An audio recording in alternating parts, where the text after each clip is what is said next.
Susunod natin, may bisyo. Sandali lang, lilinawin natin. Kilala ko tong taong ito. Kung ako yung bad boy, ito yung good boy. Si Kuya Ipi yung... Sabi na, huy, andyan asawa ko. Tawagin natin! Ang taong nagbaba ng gobyerno sa taong bayan, ang naglapit ng tulong ng gobyerno sa taong bayan, Ang bisyo ay ang magserbisyo. Senator Bongo! Bilang-bilang Pilipino na ang nakatira ng serbisyo at malasakit sa ang masulog ng bansa, bagyo, sunog, lindol, ano pa man sa kuna. Si Senator Bongo, bes na malasakit, bisyo at mga serbisyo. Magkano po? 25 lang. Ice tea for season. Pwede yan. Sige. Ano ba lang po? Ice? Ice tea for season. Senator Bongo, Tatlo. Ice tea or? For season. For season. Tapos ice tea.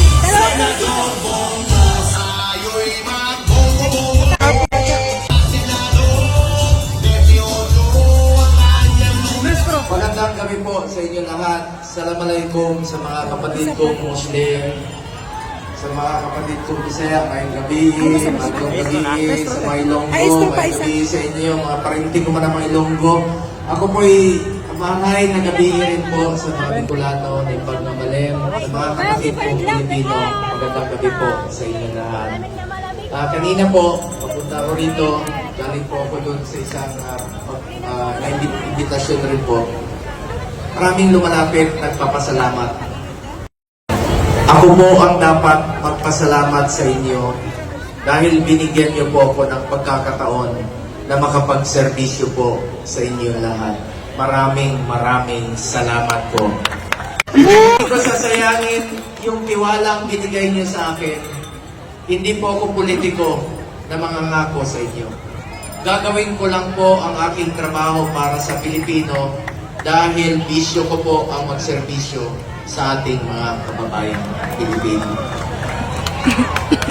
Ay, meron lang po akong pakiusap sa inyo. Unahin ko na lang po ang mga kasamahan ko. Please lang po. Kung mahal niyo si Tatay Digong, kung mahal niyo ang Pilipinas, pakiusap po sa inyo.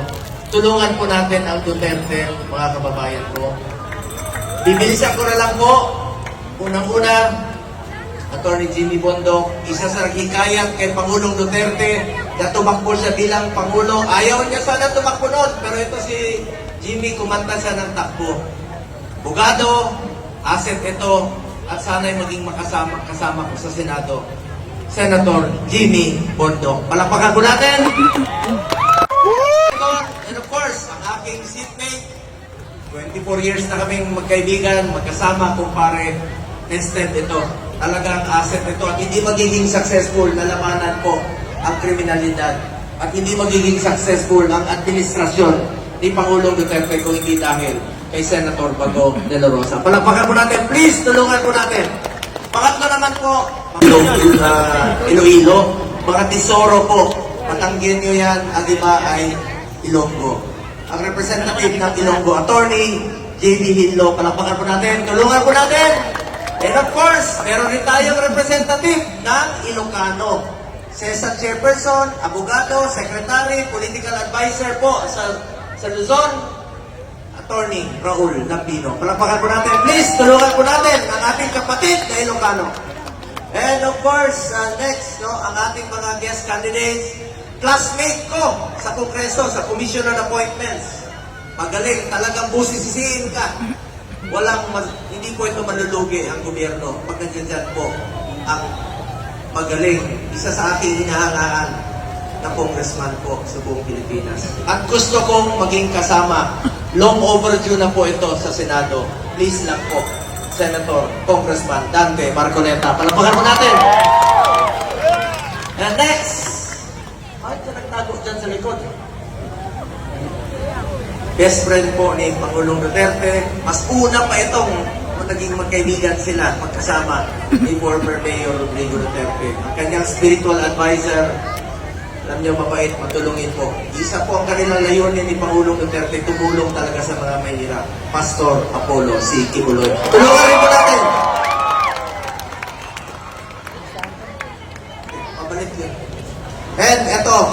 abogado, pag na-appoint ka sa pagiging executive secretary, yan po yung little president. Ako galing ako dyan as sub noon.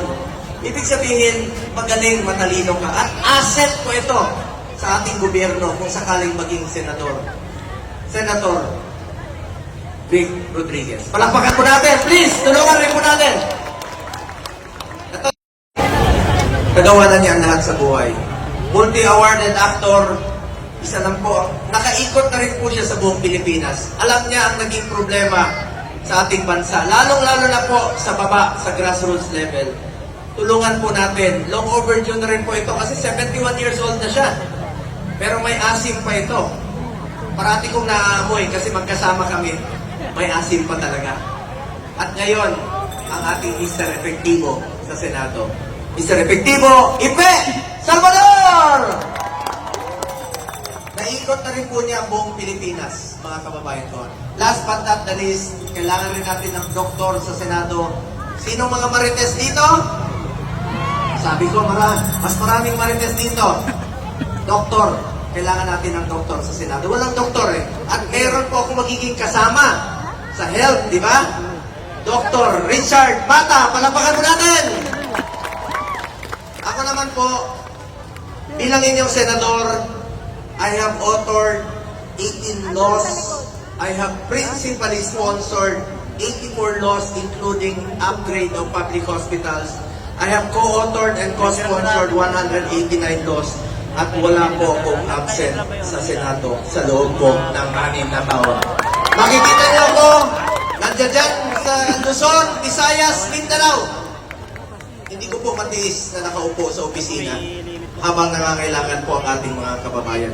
Ilapit po natin ang serbisyo ng gobyerno sa ating mga kababayan, lalong-lalo na po sa kalusugan.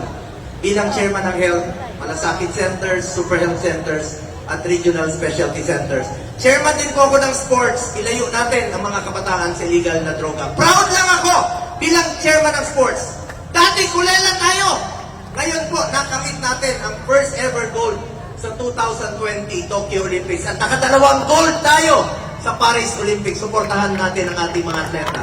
Chairman din po ako ng Committee on Youth sa mga kabataan. Kayo po ang kinabukasan ng bayang ito. Mag-aral po kayo ng mabuti. Edukasyon po, unahin ko rin po pagdating ng panahon. Naging prioridad po ni dating Pangulong Duterte ang education. Ang dami pong magagandang programa ni dating Pangulong Duterte. Free education, pinangako niya. Department of Migrant Workers para sa mga migrant workers. Alam nyo, ginawa po ni Pangulong Duterte ang trabaho niya para sa Pilipino. Patuloy po natin siyang ipagdasal. Patuloy po natin ipagdasal ang kanyang kalusugan, kaligtasan at kalayaan. Huwag mo tayong tumigil hanggang hindi siya makauwi po dito. Ang kapanalunan po ng Duterte ay kapanalunan po ng Pilipino. Nakikiusap po ako sa inyong lahat.